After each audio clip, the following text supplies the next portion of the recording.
السلام علیکم ورحمۃ اللہ وبرکاتہ ناظرین، پروگرام میرے مہمان کے ساتھ آپ کا میزبان عبداللہ علمزیب آپ کی خدمت میں حاضر ہے۔ ناظرین، آج پروگرام میں میرے مہمان ہیں معزز جناب مولانا شجاع الملک صاحب، جو جمعیت علماء اسلام کے سینئر رہنما ہیں۔ ابھی اس وقت خیبر پختونخوا میں جمعیت کے جنرل سیکرٹری کے طور پہ خدمات سر انجام دے رہے ہیں۔ اس سے قبل مولانا صاحب جمعیت کی طرف سے قومی اسمبلی کے ممبر بھی رہ چکے ہیں۔ تو مولانا صاحب، میں آپ کو خوش آمدید کہتا ہوں، بہت شکریہ آپ نے ٹائم دیا۔ جزاک اللہ، آپ کی بڑی مہربانی جو آپ نے نوازش۔ تو ناظرین، بلا تاخیر ہم بات سے شروع کرتے ہیں۔ آج ہم مولانا صاحب سے ملکی صورتحال پہ کچھ بات کریں گے، اور ظاہر بات ہے ایک بہت بڑی جماعت کے سیاسی رہنما ہیں، مذہبی رہنما ہیں اور سینئر رہنما ہیں۔ تو آج ہم ان سے ملکی صورتحال اور خاص کر ان کی جماعت جمعیت علماء اسلام کے حوالے سے، ان کے ایجنڈے کے حوالے سے، اور پھر خاص کر ہم ابھی اس وقت جو ایک ایشو چل رہا ہے فاٹا میں قبائل کے حوالے سے، اور پھر اس کے ساتھ ساتھ ہم بات کریں گے سوشل میڈیا پہ کچھ گستاخانہ پیج چلے، اور اسی طرح سوشل میڈیا پہ پاکستانی قوم کو تقسیم کرنے کی ایک مہم چلی۔ ان تمام امور کو آج کے پروگرام میں ہم مولانا صاحب سے ڈسکس کریں گے۔ مولانا صاحب، سب سے پہلے آتے ہیں کہ یہ ایک لہر چلی سوشل میڈیا پہ، اور جس میں یہ تاثر دیا گیا کہ پاکستانی قوم، حالانکہ ایک قوم ہے، ایک مسلمان ہیں، اس کے بعد پاکستانی ہیں، لیکن ایک تاثر یہ دیا گیا کہ پاکستانی قوم، پٹھان الگ ہیں، پنجابی الگ ہیں، اگرچہ وہ ایک قومیت کے لحاظ سے الگ ہیں لیکن ان کو آپس میں لڑانے کی کوشش کی گئی، اور یہ شکوہ کیا گیا کہ پنجاب میں پختونوں کو تنگ کیا جا رہا ہے، کے پی میں، بلوچستان میں پنجابیوں کو تنگ کیا جا رہا ہے۔ تو اس حوالے سے آپ کیا کہتے ہیں کہ کیا یہ ایک سازش تھی یا واقعتاً یہ قوم آپس میں میدان میں اتری ہے؟ بسم اللہ الرحمن الرحیم۔ سب سے پہلے تو آپ کا شکریہ ادا کرتا ہوں،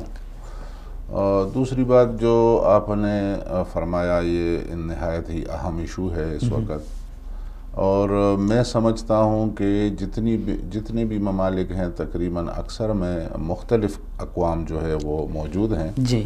اور الحمدللہ اس وقت پٹھان اور پختون جو ہے ایسا قوم ہے کہ وہ پاکستان کے ساتھ واقعی یعنی کبھی تاریخ میں اس طرح نہیں ہوا کہ یا غداری کی ہے یا محب اچھا، ان کے اوپر الزام لگایا جاتا ہے جہاں پہ بھی دہشت گردی کا واقعہ ہو، یا یہ بھی ساتھ ساتھ میں کر لیتا ہوں، لیکن یہ محب وطن پاکستانی ہے، اور میں سمجھتا ہوں کہ پاکستان اس وقت ایک ایٹمی قوت ہے، تو ظاہر ہے ہم نے پاکستان کو کمزور بالکل نہیں کرنا۔ جی، جہاں تک وہاں پٹھانوں کو یعنی پکڑنے کی اور دہشت گردی کا الزام، تو اس کا بھی اگر آپ تاریخی پس منظر دے کہ وہاں دو چیزیں جو ہیں تقریباً مولوی مدرسہ، جی، داڑھی پگڑی والے اور پٹھان اس وقت اس زد میں ہیں کہ یہ دہشت گرد ہیں۔ تو میرے خیال میں تاریخ میں کسی نے مدارس کو دہشت گرد نہیں کہا ہے، تاریخ میں کسی نے پٹھانوں کو اور پختونوں کو دہشت گرد نہیں کہا ہے۔ یہ تقریباً 2000 کے بعد جو ہے اس قسم کے حالات، جو یہ خطہ ہمارا جو ہے یہ 0 پوائنٹ ہے، نہایت ہی اہم ہے، اور پوری عالمی قوتوں کا وہاں جو ایک جھگڑا چل رہا ہے وہ پٹھانوں کا جھگڑا نہیں ہے، وہ ان کے اپنے مفادات، ہاں، یہ مولویوں کا جھگڑا نہیں ہے۔ تو اب اگر جھگڑا مولویوں کا بھی نہیں ہے، پٹھانوں کا بھی نہیں ہے، نہ ہمارا یعنی پٹھانوں کا، نہ مدارس کا، نہ مولویوں کا اس میں کوئی ذرا برابر بھی خیر نہیں، یعنی کہ اس میں ہمارا کوئی فائدہ نہیں ہے۔ تو ہم پٹھان قوم اتنا پاگل قوم نہیں ہے کہ وہ سمجھتا نہیں ہے، لیکن بہرحال حالات کے دائرے میں اس طرح کے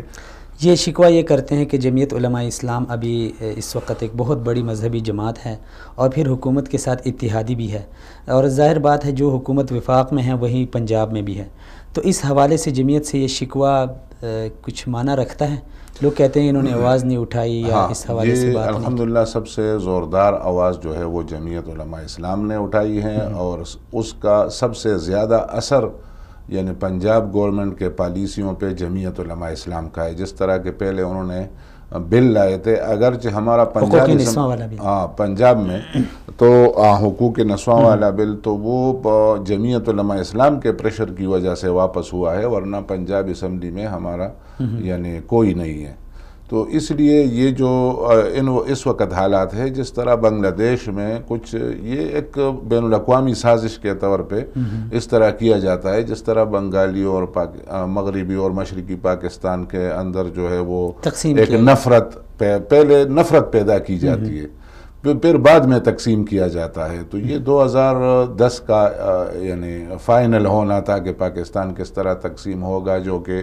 دنیا کے نقشے پہ ابھی اس کا پختونستان کدھر ہیں اور پاکستان کدھر ہیں، اور یہ پنجاب اور پنجاب دونوں کدھر ہیں۔ تو یہ جو نقشہ نیٹ پہ آیا ہوا تھا وہ 2010 تک فائنل ہونا ہے، لیکن میں سمجھتا ہوں کہ پاکستان کے تقسیم نہ ہونے کی کا وجہ جو ہے وہ 2010 تک تقسیم ہونا تھا، یعنی وہ نہیں ہوا، الحمدللہ ناکام ہوا اور ناکام ہوگا، اس لیے کہ جو بلوچستان کا تقسیم ہونا تھا یا جہاں جن لوگوں نے پاکستان کے جھنڈے جلائے، اگر جمعیت علماء اسلام وہاں اقتدار میں نہ ہو یا جمعیت علماء اسلام کی وہاں ایک اہم رول نہ ہو، اسی طرح کے پی کے میں پھر فاٹا میں جمعیت علماء اسلام کا ایک اہم رول ہے، جس طرح کہ آپ دیکھتے ہیں ادھر کی سیٹیں ہم جیتتے ہیں یا چند سو کے کچھ سازشوں کی وجہ سے، محلاتی سازشوں کی وجہ سے ہار بھی جاتے ہیں،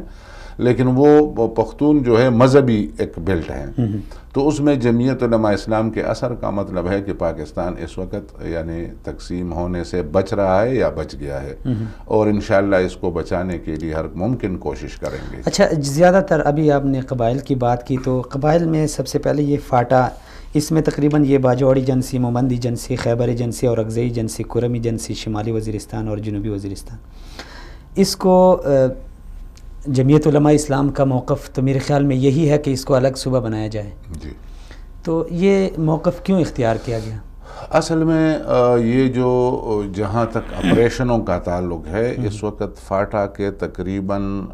یعنی 50% سے زیادہ لوگ بے گھر ہیں اور بے در ہیں، اس کا یعنی کہ وہ کھلے آسمان تلے وہ گزارا کر رہے ہیں۔ پہلے تمام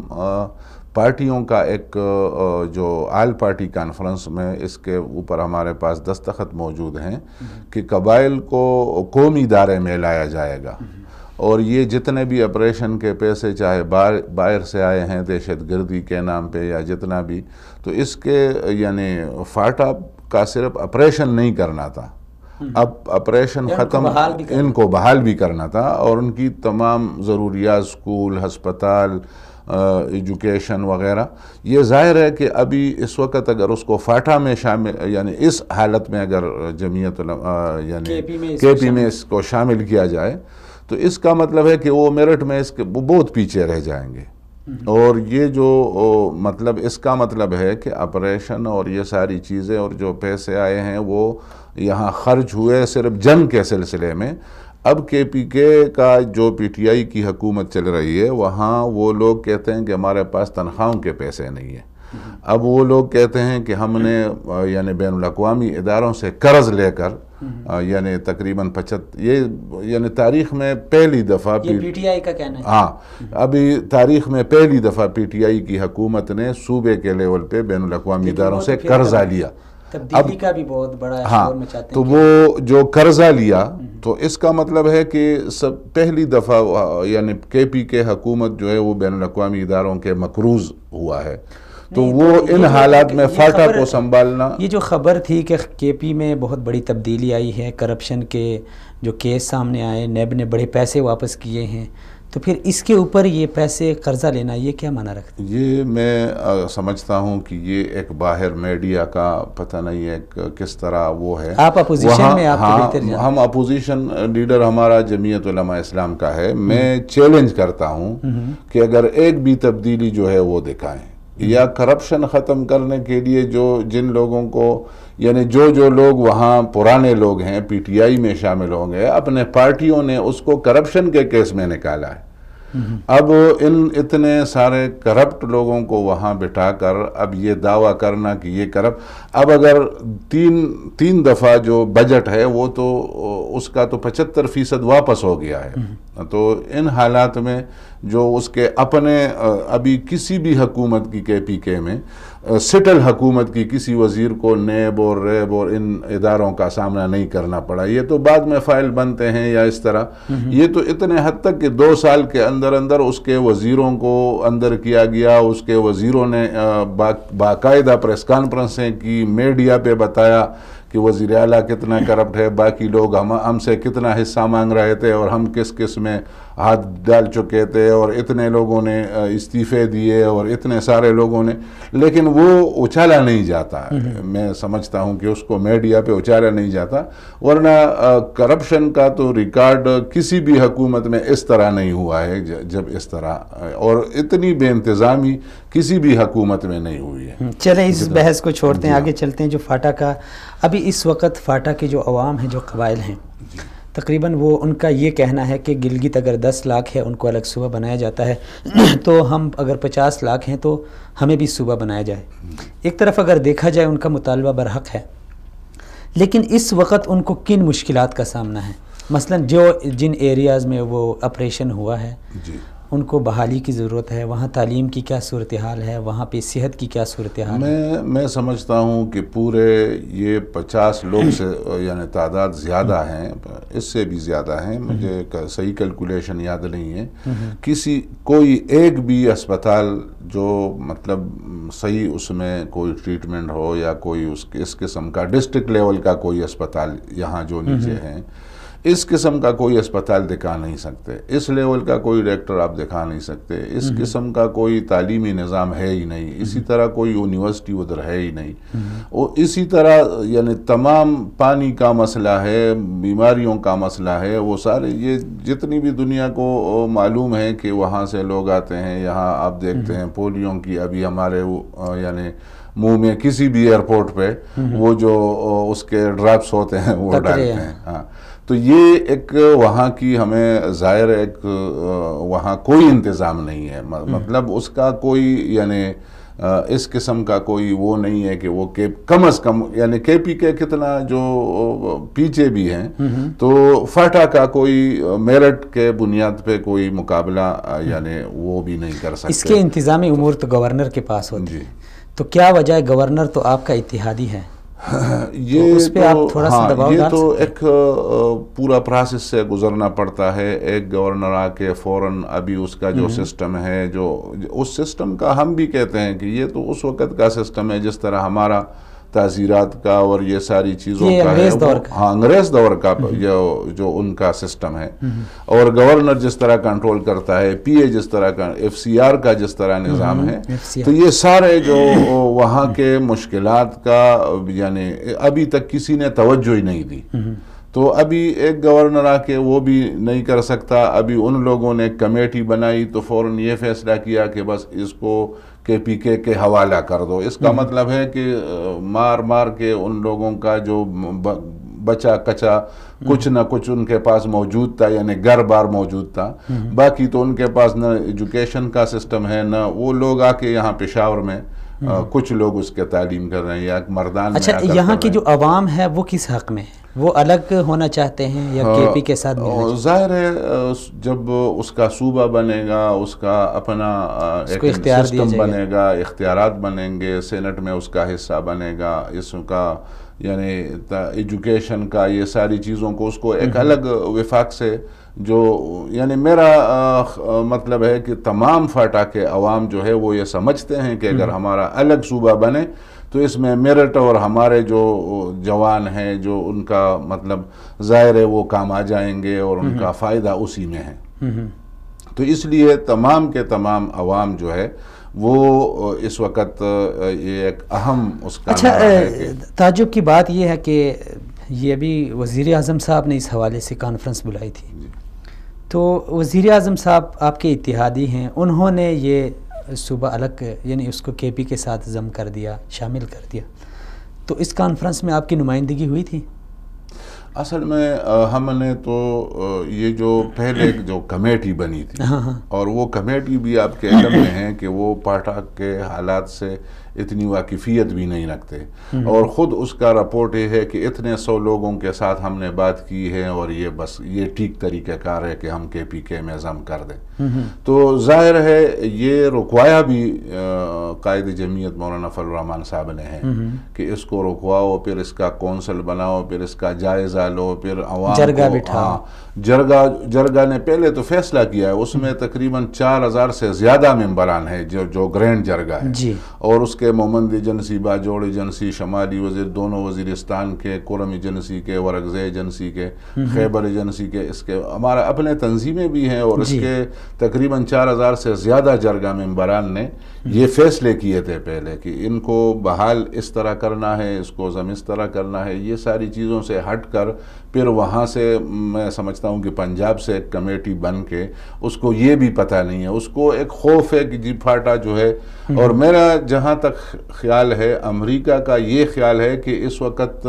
میں وہاں ان ہو گیا ہوں اور میرے اختیارات میں اور میرے قبضے میں جو رکاوٹ ہے وہ فاٹا کے عوام ہے، اور یہ جو ہے لڑ رہے ہیں اور یہ اس کے خلاف قسم کا جہاد کر رہے ہیں، تو ظاہر ہے وہ سمجھتا ہے کہ فاٹا کو فوراً اس میں ضم کرنا، یہ ایک بین الاقوامی پریشر بھی ہے۔ تو اتنا بین الاقوامی پریشر کے سامنے بالکل گھٹنے ٹیک کرنا فوراً،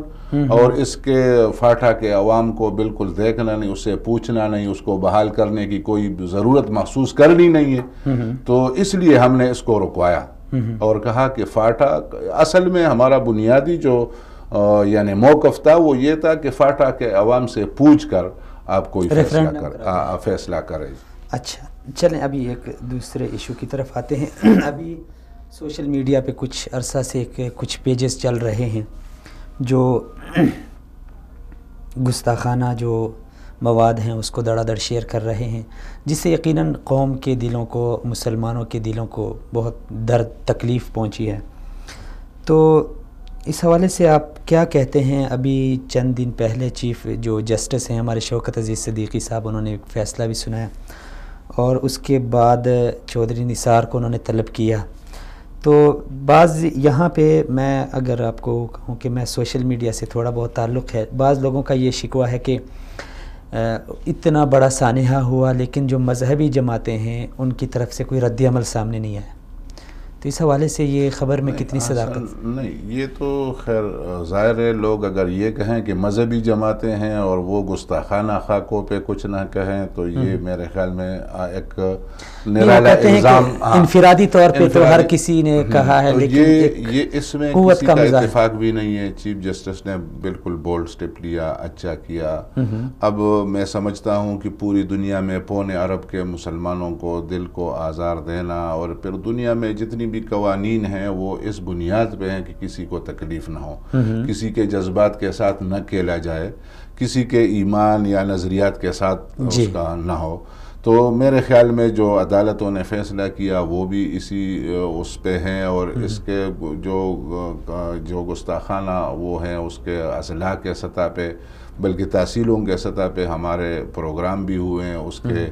خلاف مظاہرے بھی ہوئے، یہ کچھ دنوں پہلے کی بات ہے، اور اس میں ایک شعور جو ہے ہم نے الحمدللہ جمعیت علماء اسلام نے اس کو بیدار کیا ہوا ہے۔ تو اس کا مطلب ہے کہ گستاخانہ جو خاکے ہیں یا پیجز ہیں اس کو یعنی وزارت داخلہ کے جو حکم دیا ہے، ابھی اسٹیٹ جو اس میں حرکت میں ہے، اور اس کی اگر سستی ہے تو اس کو دور کیا جائے۔ اس پہ مذہبی جماعتوں کا الحمدللہ نظر بھی ہے، اور اس پہ احتجاج بھی پہلے سے ریکارڈ پہ آ چکے ہیں کئی دفعہ، اور یہ جو میڈیا جو سوشل میڈیا جس کے لیے استعمال ہوتا ہے، تو اس کا مطلب ہے کہ ہر آدمی باخبر ہو ہر جگہ سے، اور اس پہ کسی کا کنٹرول نہ ہو، یہ تو ٹھیک ہے، لیکن یہ کہ ہر کسی یعنی 2 ارب انسانوں کو دکھ ہو اور اس کے جذبات کے ساتھ کھیلا جائے، تو یہ اجازت میرے خیال میں کسی نے نہیں دی۔ اچھا، ابھی جس طرح آپ سمجھتے ہیں مولانا صاحب کہ اس وقت عالم اسلام کی جو صورتحال ہے، اور پھر خصوصاً پاکستان کی جو صورتحال ہے، وہ یقیناً ہمیں اس بات پہ مجبور کرتی ہے کہ ہم ایک ہو جائیں، متحد ہو جائیں، متفق ہو جائیں۔ تو اس سے قبل ہم نے دیکھا MMA دور میں جمعیت علماء اسلام، جماعت اسلامی، جتنی مذہبی جماعتیں تھیں وہ متحد تھی اور ان کی تقریباً ایک پاور تھی، خاص کر جو سیکولر یا لبرل ہیں۔ اس کے بعد جب سے وہ اتحاد ختم ہوا، مذہبی جماعتوں نے کسی حد تک اپنے راستے جدا کر دیے، تو مملکت میں زیادہ تر یہ لوگ آتے گئے۔ آج وہ اتنے دلیر ہو گئے ہیں کہ وہ بالکل سرعام کچھ بھی کر رہے ہیں۔ آپ کیا سمجھتے ہیں کہ دوبارہ سے ایسا کرنا چاہیے یا آپ کے ایجنڈے میں اس طرح کوئی ہے؟ یہ جی ہمارے ظاہر ہے جب MMA بنی تو اس کا فائدہ پہ بحث کرنا میرے خیال میں کافی ٹائم درکار ہے، اس لیے بلکہ سب کو پتہ ہے کہ MMA کا کیا فائدہ تھا اور تمام مذہبی جماعت کو مل بیٹھ کے اس کی کیا قوت بنی تھی اور جو مرکز میں ہمارے 70 ممبران جو مطلب مذہبی لوگ اور اس کی مضبوط آواز پہنچ گئی تھی۔ یہاں کے PK میں ہماری حکومت تھی، بلوچستان میں ہماری حکومت کا حصہ تھے، مضبوط پوزیشن تھی۔ اس لیے جب ایک یعنی کچھ 2 سال کے بعد جماعت اسلامی کا یہ موقف رہا کہ ہم نے استعفیٰ دینا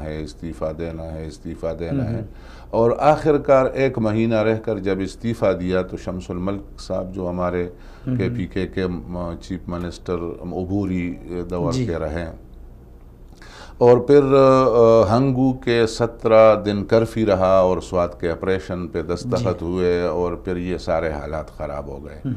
اس لیے ہم نے تو استعفیٰ دینا نہیں تھا، یہ ہماری جماعتی موقف بالکل یہ نہیں تھی کہ ہم نے استعفیٰ دینا تھا۔ بہرحال ان کو راضی کرتے ہیں کہ یار استعفے میں کوئی فائدہ نہیں۔ بہرحال جب انہوں نے استعفیٰ دیا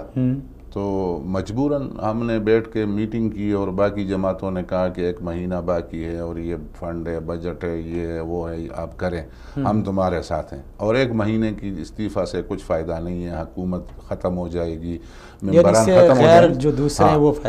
فائدہ اٹھائیں گے۔ تو ہم نے پھر میٹنگ کی اور مولانا فضل الرحمان صاحب کے یہ الفاظ تھے جو مجھے یاد ہیں، اس وقت بھی میں جنرل سیکرٹری تھا، یہ دوبارہ ٹرن اوور میں جنرل سیکرٹری ہوں۔ تو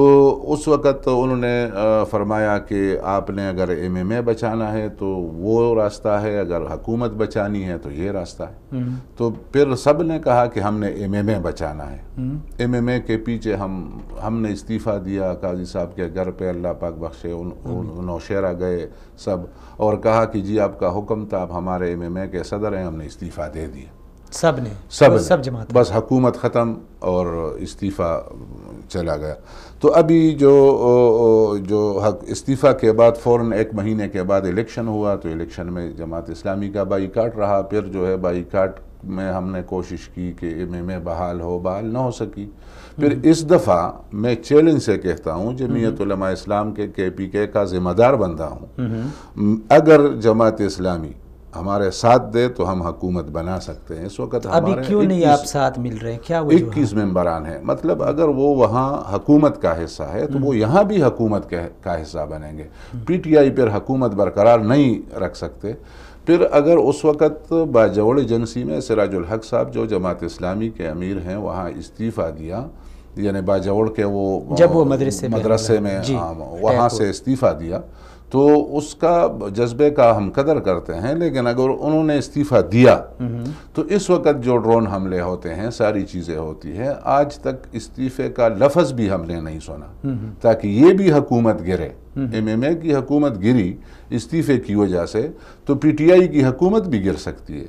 پھر ان سارے حالات میں سمجھتا ہوں کہ اگر جماعت اسلامی ان کی حکومت کو برقرار رکھے ہوئے اگر ہیں تو وہ جماعت اسلامی ہے، اس لیے کہ شیرپو خان بھی چلے گئے پھر آئے تو ان کے جو اتحادی ہیں وہ ختم۔ لیکن اگر مذہبی جماعت تو ابھی ہم پہ جو حق بنتا ہے تو وہ اتنا بنتا ہے کہ اگر وہ ان حکومت کا حصہ نہیں بنتے، ہمارے حکومت کا حصہ بنتا ہے، تو میں گارنٹی کے ساتھ ان کو کہہ دیتا ہوں کہ ان کا جہاں انفلوئنس وہاں ہے، جتنا اثر ادھر ہے یا جتنا حصہ ہے تو ہم دینے کے لیے تیار ہیں۔ ہم تو بار بار کوشش کرتے ہیں کہ اب یہ رکاوٹ آپ کی طرف سے یا ان کی طرف سے؟ جو حکومت میں ہوتے ہیں وہ چھوڑتے نہیں ہیں، تو پھر ہماری طرف سے ہم تو نیچے بیٹھے ہوئے ہیں زمین پہ، ہمارے ساتھ تو جگہ بھی کافی ہے۔ وہ تو صوبائی حکومت میں، آپ تو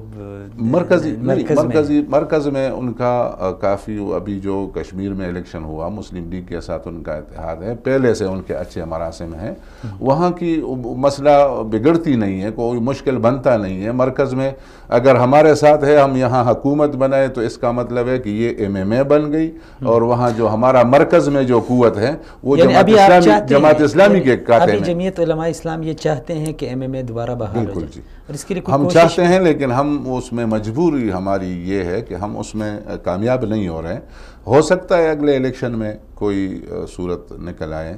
یعنی کوشش جاری ہے۔ تو ابھی جمعیت کا جو 100 سالہ اجتماع ہو رہا ہے، یہ کب ہو رہا ہے میرے؟ یہ 7، 8، 9 اپریل 2017 میں ہوگا۔ کہاں پہ ہوگا؟ اور پشاور کے قریب ایک مقام ہے ازاخیل، اچھا، نوشیرہ اور پشاور کے سنگم میں، جی روڈ پہ، جو بہت بڑا۔ تو اس میں ظاہر بات ہے اس اجتماع کا جو ایجنڈا ہے، جو آپ کے آئندہ جو لائحہ عمل ہیں، جو آپ کے منصوبے ابھی جو پورے علم میں تیار پورے اسلامی ممالک کا جو سفراء کا مولانا صاحب کے ساتھ میٹنگ ہوئی یا دعوت ہوئی، اور اسی طرح چائنا کے ساتھ ہمارا جو پروگرام شروع ہے، اسی وجہ سے ہاں یہ جو لوگ کہتے ہیں کہ جی یہ مولوی دہشت گرد ہیں، پورے 15 سال سے یہ پروپیگنڈا میڈیا پہ چل رہا ہے، داڑھی بگڑی،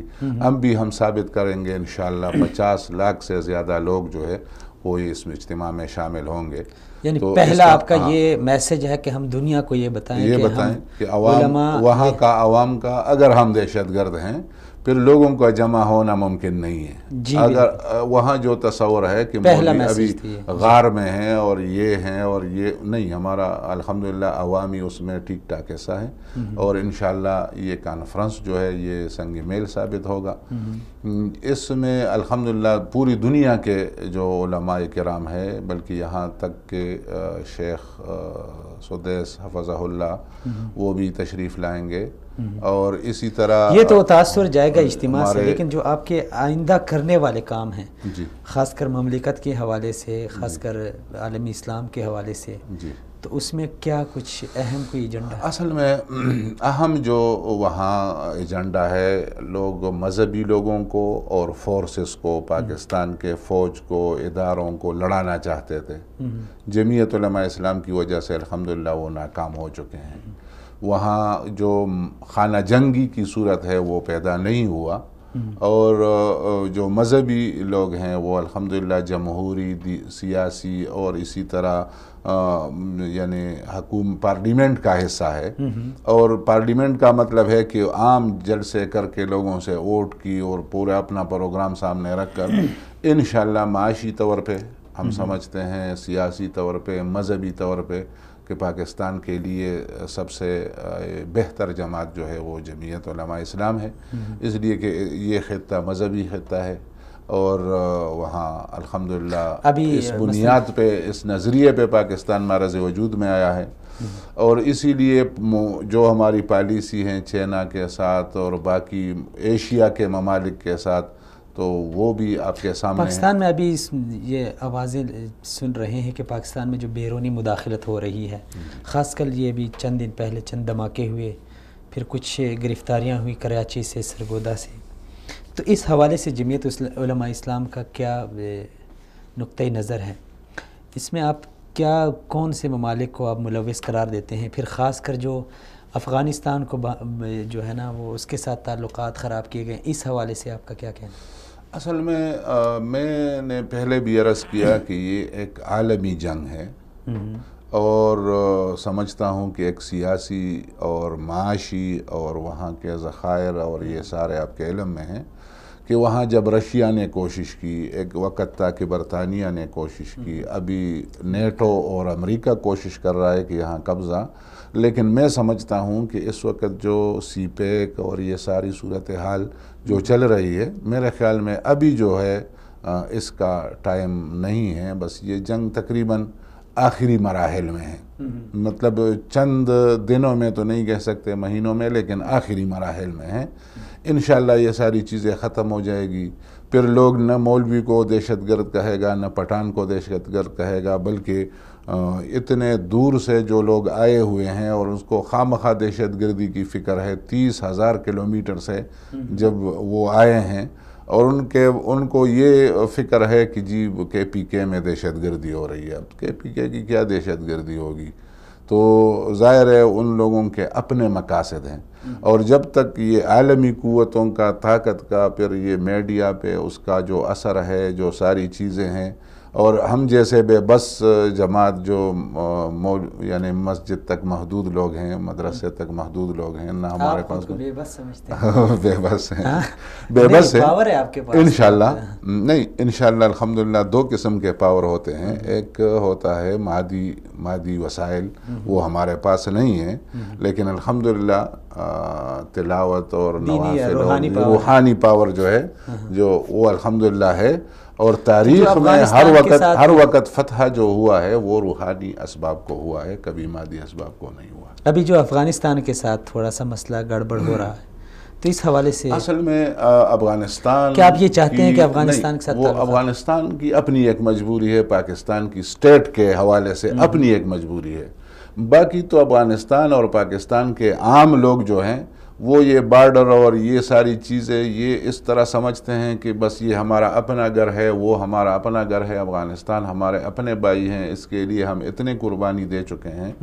اور پھر جو ہے ان کے جو اپنے اسٹیٹ کی پالیسی ہے، یہاں جو اسٹیٹ کی پالیسی آپ کے علم میں ہے، دونوں میں مقابلہ ہے، اب عوام میں کوئی مقابلہ نہیں ہے انشاءاللہ۔ اور تو کیا سمجھتے ہیں کہ یہ اسٹیٹ کو آپس میں لڑایا تو یہ کسی تیسری طاقت نے لڑایا ہوگا نا؟ اصل میں پاکستان کے تیسری قوت کا اگر ہم ذکر بھی کریں یا نہ بھی کریں، اس وقت جو لیفٹ ہینڈ کے لوگ تھے، جو رشین اس کے یعنی پالیسی کے مطابق اس طرح جھکاؤ تھے، پاکستان امریکہ اس میں تھا، کیمپ میں تھا، اور افغانستان اور ہندوستان جو ہے وہ رشین کے اس میں تھا، اب رشیا نہیں ہے، لیکن اب بھی ان کی دوستی، ہندوستان کی دوستی، یہ سارے ایک پیج پہ ہیں، اور پاکستان جو ہے اسٹیٹ کے حوالے سے وہاں جو طالبان کی حکومت آئی تھی، بارڈر نام کی بھی کوئی وہ نہیں تھی، میں سمجھتا ہوں کہ ایک، بلکہ یہ عام جو قوتیں ہیں وہ سمجھتے تھے کہ افغانستان تو پاکستان کا 5واں صوبہ ہے، تو یہ ہم نے خود سنا ہے، اس کے میڈیا سے سنا ہے کہ یہ تو اس طرح ہے، یہاں تو کوئی وہ نہیں ہے، بارڈر پہ کچھ نہیں ہے، ڈیوٹی نہیں ہے۔ اب یہاں جو فاٹا ہے، قبائل ہیں، ایک شاک ابزرو کا کام، یہ قبائل اس طرح ہے کہ مومند اس طرف بھی ہیں، مومند اس طرف بھی ہیں، ملیزی اور اس طرح جتنے بھی قومیں ہیں، یوسف زے ادھر بھی ہیں، ادھر بھی ہیں، جو وزیر ہیں ادھر بھی ہیں، ادھر بھی ہیں،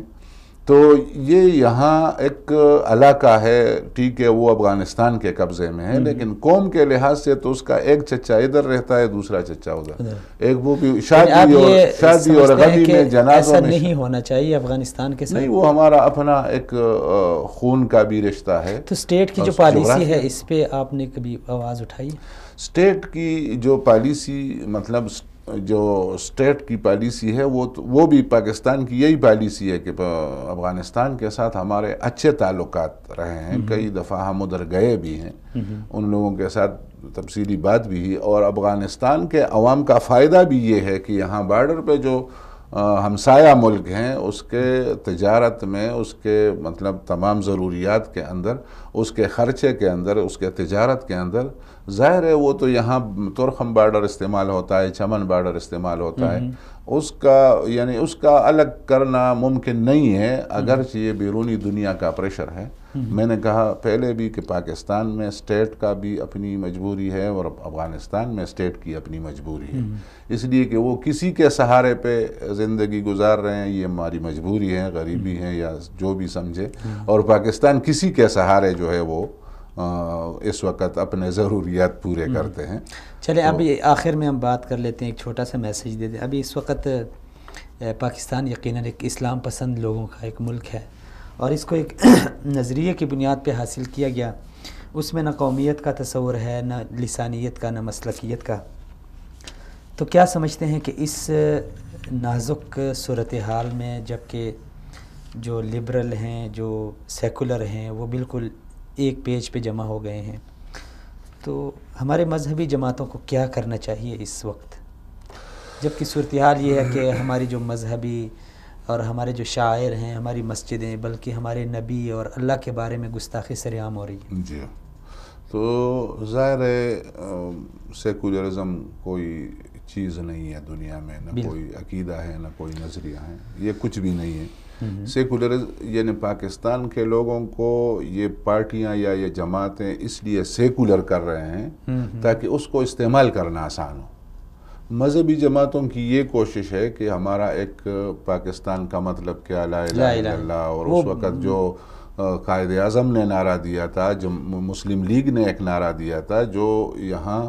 مطلب ایک بننے کا وجہ بھی یہی تھا، دوسرا کوئی وجہ نہیں تھا. ابھی ہمارے تاریخ میں بھی یہی اسکول میں ہم پڑھاتے ہیں چھوٹے بچوں کو. ابھی وہ چیزیں باقی ہیں کہ دو قومی نظریہ کس نے پیش کیا. اب دو قومی نظریہ پیش ہوا تو اب ہندوستان میں سیکولر اسٹیٹ ہے اور پاکستان بھی سیکولر اسٹیٹ ہے. تو اس کا مطلب یہ سیکولرزم دنیا میں کوئی چیز نہیں ہے، لیکن اتنی چیز ہے کہ جو بھی جس طرح استعمال کرنا چاہیں تو اسی طرح استعمال ہو اور لبرل کا نام دے. حالانکہ لبرلزم یہ ہے بھی نہیں، تو یہ لبرلزم کا نام دے، روشن خیالی کا نام دے، جس طرح مطلب ہمارے ادھر ہو رہے ہیں، میڈیا کوشش کر رہی ہے یا جہاں جس کی اثر ہے. مشرف صاحب نے بہت کوشش کی،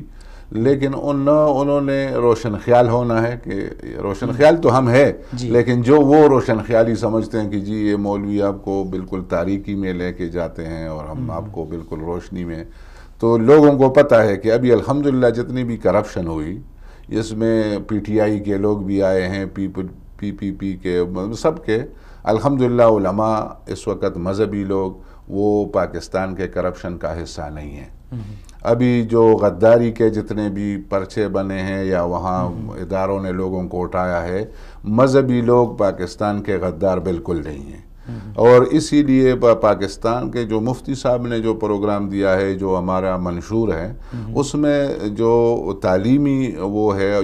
جو ہماری حکومت آئی تھی، الحمدللہ مفت کتابیں، اسکول میں جتنا فنڈ تعلیم کے لیے، جو تعلیم دینا، جو پانی کے لیے جو عام وہاں صورتحال ہے، جو غربت ہیں،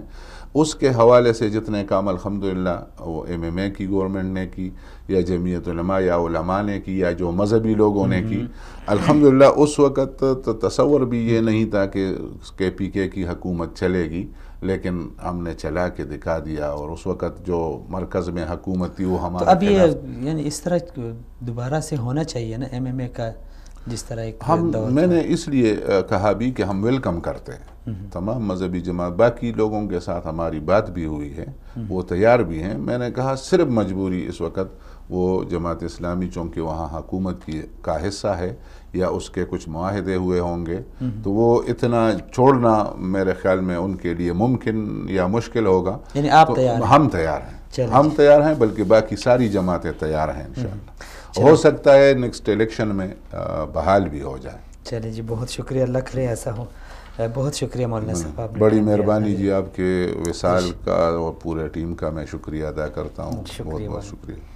جی. ناظرین، آپ کے ناظرین کا بھی بہت شکریہ. بس دعا یہی ہے کہ اس مملکت کو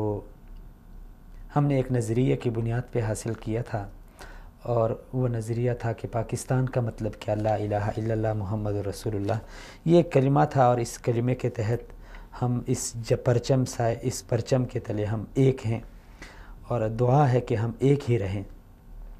کیونکہ جس طرح ایک لہر چلی ہے پاکستانی قوم کو قومیت، مسلکیت اور لسانیت کی بنیاد پہ تقسیم کرنے کی، اللہ کریم سے دعا ہے کہ یہ لہر